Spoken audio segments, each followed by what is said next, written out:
Hey everyone, welcome to another installment of Harry Potter Theory.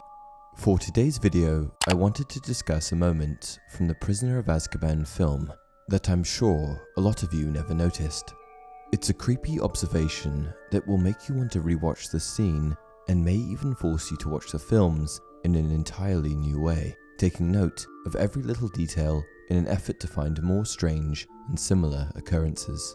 What if I told you that, in the films, as early as the Prisoner of Azkaban, Lord Voldemort, the Dark Lord, resided within the walls of Hogwarts? Not only that, but he was there in plain sight, and entirely undetected. This would have given him direct intel into the life of Harry, and allowed him to observe the staff and students of Hogwarts without fear of repercussion. How could that be possible, you might ask? Well, let's take a look. Approximately 25 minutes into the Prisoner of Azkaban film, students are making their way up the stairs towards the portrait of the Fat Lady.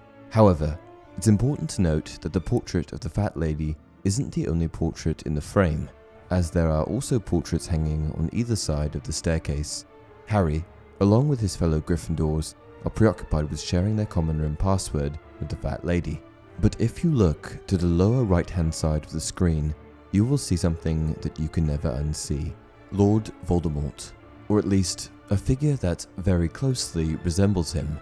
While the Fat Lady sings, terrorizing the other portraits in the castle, one portrait in particular is enjoying it, smiling and dancing along, and of course, it's this same portrait that appears to depict Voldemort.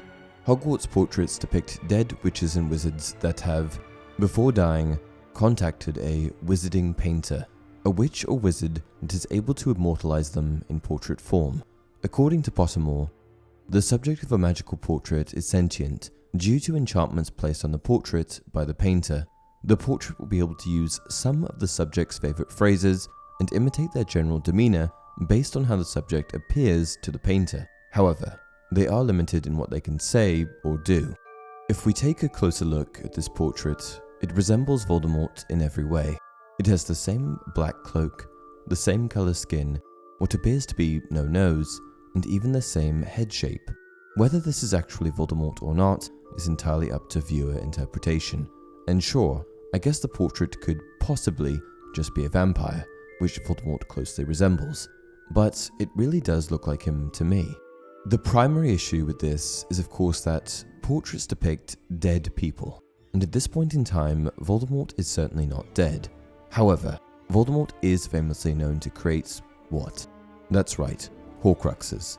Just like with the Diary of Tom Riddle, where Voldemort is able to preserve a memory of himself that appears to be just like him in every way, there is always the possibility that Voldemort always had a secret Horcrux right inside of Hogwarts, a Horcrux that takes the form of a painting. Voldemort began experimenting with Horcruxes at a very young age, and so it would sort of make sense, in a way, that he would immortalize himself in the finest school of witchcraft and wizardry to grace the wizarding world, the same place that his powerful pureblood ancestor Salazar Slytherin had founded. When he would have created this portrait is untelling, as it depicts his later, physically altered form, and not his original boyish form.